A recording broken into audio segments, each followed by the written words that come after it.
Hello fellow mobile gamers, welcome to GamingonPhone's YouTube channel. It has been quite a busy and fulfilling year for Genshin Impact in 2022 regarding the developers and the community as a whole. Bringing in such a global audience and attention around them, miHoYo, now known as HoYoVerse, has rebranded itself as a result to expand its business into reaching more diverse creations than just gaming.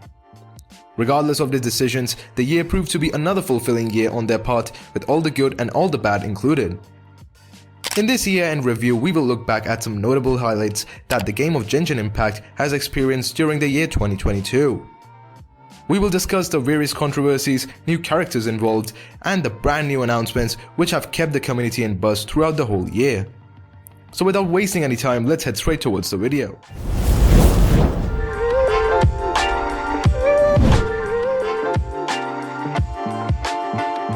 After giving players, especially low enthusiasts, another fruitful Dragon Spine event, Genshin Impact starts off 2022 with their annual Lantern Rite event, introducing some new characters such as Zhenhe and Yunjin. As Genshin Impact was originally made by Chinese developers, HoYoVerse wanted to showcase their culture in a significant way through Yunjin's whole character. Yunjin is a playable 4-star character and a famous opera singer in Liu. Her design and character have been inspired by Chinese opera singers, adding cultural attributes to her clothing and even hiring a Chinese opera singer as Yunjin's Chinese voice actor. Suffice it to say, it was indeed lovely to see such an amazing display of art showcased when Yunjin started to sing during the Arcane Quest Interlude Chapter Act 1 cutscene.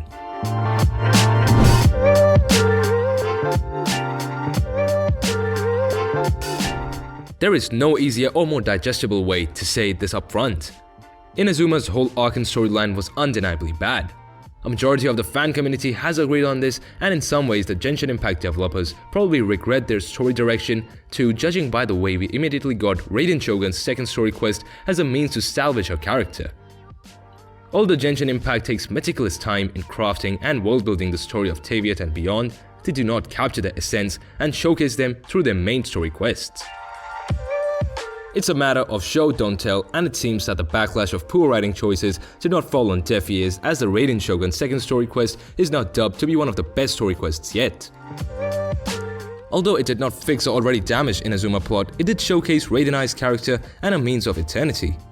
Additionally, version 2.5 also introduced a new subregion in Inazuma called Inkonomia and is an absolute treat for lore theorists, as we finally delve into some unanswered questions of the people of Watatsumi Island and their god Orobashi and the events that transpired. With new content pumping up, it all soon comes to a stop during the 2.5 version when news spread that the COVID-19 situation in Shanghai was becoming worse as the city went into a serious lockdown.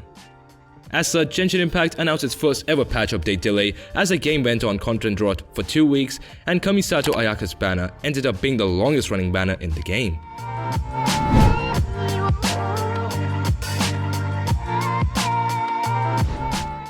Seems like the Genshin Impact developers have sealed a deal on the age-old question that many veteran players have been dying to know, which asks whether there is any endgame content in store for Genshin Impact. The answer is a resounding no. A GameSpot interview revealed the plans of the developers, which is to say they have not made any.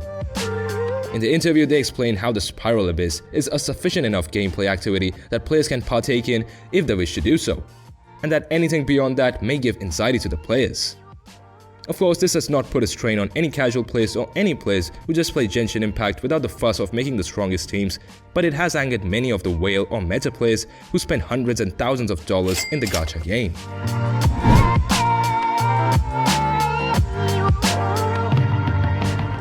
The biggest highlight of Genshin Impact's 2022 timeline is indeed not something memorable to remember. Many players have been long dreading the Sumeru update when it was revealed long ago that the region is inspired by a mixture of the Middle East, South Asia and North Africa, 3 whole separate places with various cultures lumped into one singular region. Unfortunately, the fears have come true when the 3.0 version leaks spread all across the community as the beta client dropped. The apparent stereotypical and orientalist character designs of the Sumeru characters are disrespectful to many of the people whose cultures the region is supposedly inspired by.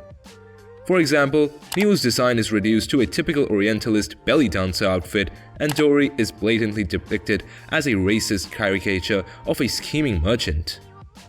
Let's not forget the pure pale complexion that 90% of Sumeru cast is designed on, with Dea, Sino, and Candace barely falling into the bare minimum of the dark skin category. This is utterly disappointing to see on HoYoVerse's end, seeing how they publicized and prided themselves on wanting the attention of a global audience. How can they expand globally if they cannot respect and put care in the cultures of their global audience that isn't from East Asia or Caucasian-dominated country? Seeing such meticulous care and love put in Yujin's whole character to see the state of Sumeru indeed gave many players whiplash because of the glaring difference. And if you're enjoying our videos like this and want to help the channel grow, make sure to subscribe to the channel and give the videos thumbs up. Now back to the video.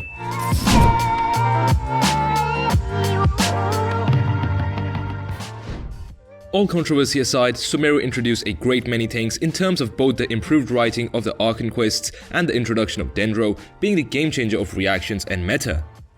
After the disastrous storyline of Inazuma, the community has had their expectations lowered for Sumeru's plotline. With the growing controversy about Orientalism and racism looming above Genshin Impact, the hype for Sumeru was considerably less than what Inazuma has had. Still, it seemed as though playing through the story with low expectations proved to be useful, as the Archon quests has blown all doubts under the bridge and delivered an amazing plot filled with an assortment of great characters and good antagonists, and giving us relevant information about future lore and information on the Ibis sibling. The Sumeru Archon quest proved to be a huge turning point from the previous ones, as it seems as though Genshin Impact is finally building the climax of the series plotline between Celestia and the gods. Dendro has also been finally introduced in the game, and with it came some interesting and fun elemental reactions. Dendro has many dynamic reactions, mainly involving Electro, Hydro, and a bit of Pyro. Electro indirectly has gotten a buff of sorts due to the elemental reaction of Quicken, Aggravate, and Hyper Bloom. As such, the Electro characters advanced high in the tier list, such as Kuki Shinobu, who was deemed useless back before Dendro's release. With the introduction of Dendro came many enemies that were weakened by Dendro and its elemental reaction, which altered the current meta of the game.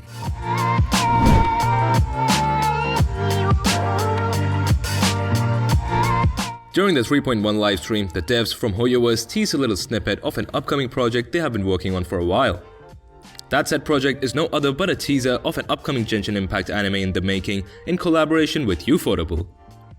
Ufotable is a well-known and loved animation studio in Japan and has produced many popular works, one of which is notably known for animating Demon Slayer. They only teased a little bit of animation and an announcement of said collaboration. We have yet to know any details regarding the anime, such as the release date or the story plot. Many of the fans are hopeful for a storyline that revolves around unsaid stories that aren't about the retelling of the Archon quests, such as the story of Yakshas, the series of the Archon War, Kinria's Fall, the False God, etc.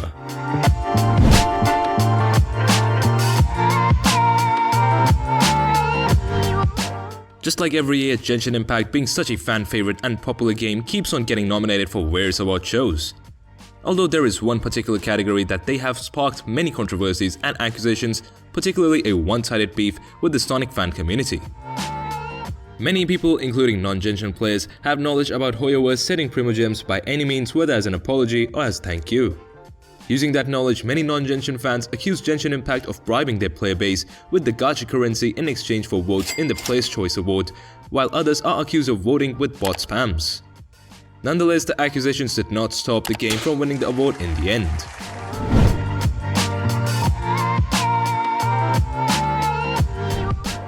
To wrap up our year-in review, Genshin Impact has released around 50 playable characters so far in 2022, and as such, many characters have resonated with the players enough to garner a sense of fascination and love for them. With saying that, it is still mind-boggling to see such hype and sheer rabid obsession that fans have over our resident former Fatui Harbinger and antagonist, Scaramucci. First shown back in version 1.1 during a limited time event, fans have been dying to see him be playable and have relevance in the main story. After almost 2 whole years of waiting, Scaramucci or Wanderer have just become a playable character in version 3.3.